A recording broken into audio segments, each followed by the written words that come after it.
Maingad Low Bali, this is Titing and welcome to another day, another day.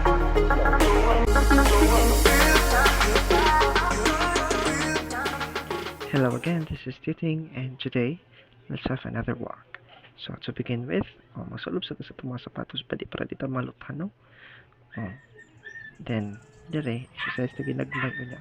One exercise ko ba di nindot kista nagkingan ang huni sa mga langgam. Grabe ka nindot. Diba? Piko-piko gamis tuhod. So, ang atuad di ang lugar is OAD Tower Hills. So, kung masulod dito sa OAD Tower Hills mga badi, mauni ang atong proper attire. Okay, so OAD Tower Hills is very famous for Way of the Cross. So, ano siya? Ang OAD Grotto. Diba? Nindot kayo ba di ang lugar? And then, here, beside OAD Grotto is the OAD Aspirants. Katong gusto magpare, ari diri. Then, there OAD Gym. Grabe. Grabe dyan ka nindot. Diri nga lugar ba di. Peaceful sa ganis na nandiri. And this one is the Chapel of Holy Relics. So, daghan kay mga santos di abati. Snow. Grabe kang tingugan. Nakayawan ko ng iro. Sunod ang Columbari. Lubanan sa mga dato. Kanitri mo ang Rosary Garden. So, usahe ako din mag-rosary usahe. Hindot kanitri ba di? Grabe ka peaceful. Ano pinag ikaw gusto ka mag-inusara. Ari ka mag-rosary. Pwede abot kayo. Grabe dyan kainid ka anindot sa tanawin. Muna siya guys ang Station of the Cross. So, grabe no? Muna na kanindot diri kung mag-Way of the Cross kay grabe ka pugnaw kay tungod sa mga kahoy. Yeah. Maka-retreat jud ka ba?